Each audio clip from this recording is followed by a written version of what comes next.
বাংলাদেশে এখন নতুন পার্টি জাতীয় নাগরিক পার্টি, বাংলাদেশ সেনাবাহিনী, আওয়ামী লীগ এবং তার পুনর্বাসন, অন্তর্বর্তীকালীন সরকার, সংস্কার, নির্বাচন, সংকট, বিভাজন, ভবিষ্যতের সম্ভাবনা, আশঙ্কা, নানা বিষয় নিয়ে নানা রকমের জল্পনা কল্পনা।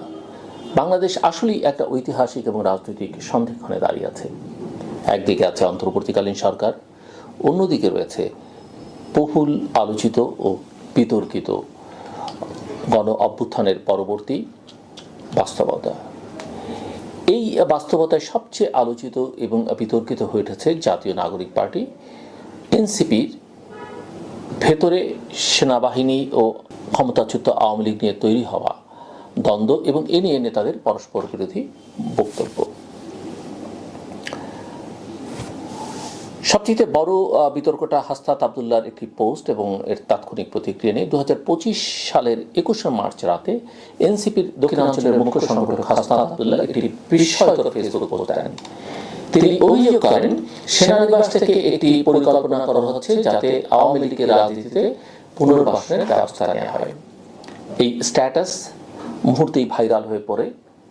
পরদিন ঢাকা বিশ্ববিদ্যালয় সহ দেশের বিভিন্ন স্থানে বিক্ষোভ ও সমাবেশে আওয়ামী লীগকে নিষিদ্ধ করবার দাবি তোলা হয়।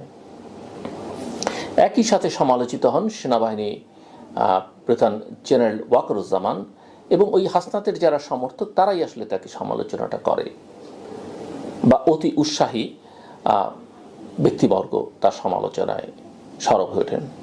কিন্তু আমরা লক্ষ্য করলাম এনসিপির ভেতরেই মত পার্থক্য এবং প্রতিক্রিয়া, এবং সেটা খুব বেশি সময় লাগেনি এই প্রতিক্রিয়া দেখবার জন্য আমাদের।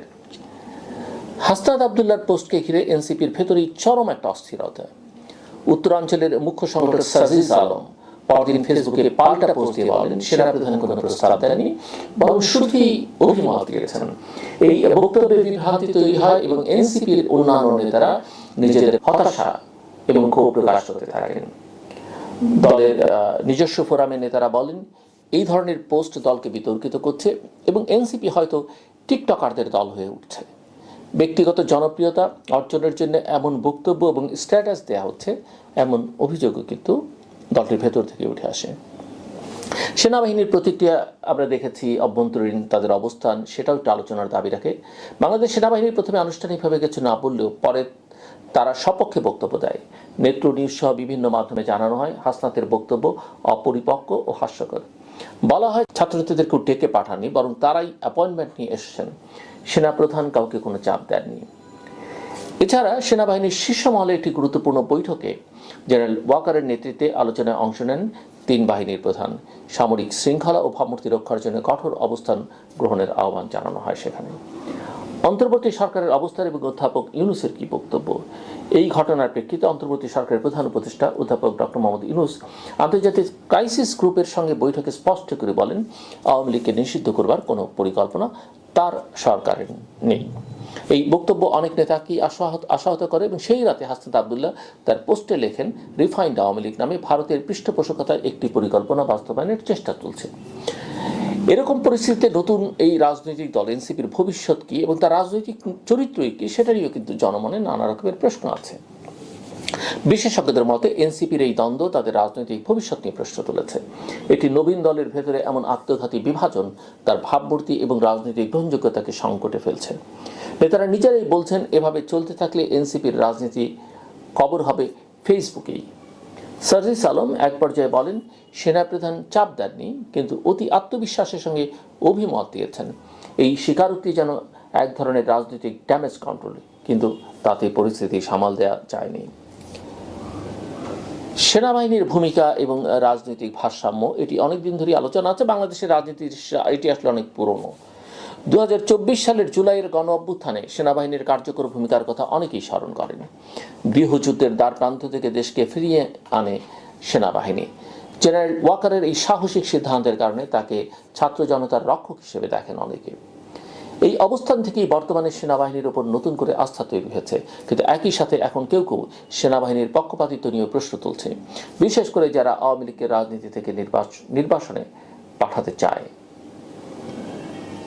সামরিক বিশ্লেষকরাও এইসব বিষয় নিয়ে আলোচনা করছেন, মতামত দিচ্ছেন, সতর্কবার্তা দিচ্ছেন। জেনারেল হক, ব্রিগেডিয়ার বাইজিস সরওয়ার এবং জেনারেল অবসরপ্রাপ্ত নাঈম আশফাকুর চৌধুরী একযোগে বলছেন যে এই মুহূর্তে সেনাবাহিনীর ভাবমূর্তি আক্রমণ করে রাষ্ট্রকে দুর্বল করবার অপচেষ্টা চালানো হচ্ছে। তারা বলছেন এখন প্রয়োজন ঐক্য, বিচক্ষণতা এবং পরিপক্ক রাজনৈতিক আচরণ। কোনো রাজনৈতিক দলের তরফে সেনাবাহিনীর বিরুদ্ধে বক্তব্য রাষ্ট্রের কাঠামোকেই প্রশ্নবিদ্ধ করে, আর সে সুযোগই বিদেশি হস্তক্ষেপ এবং অস্থিতিশীলতা তৈরি হতে পারে।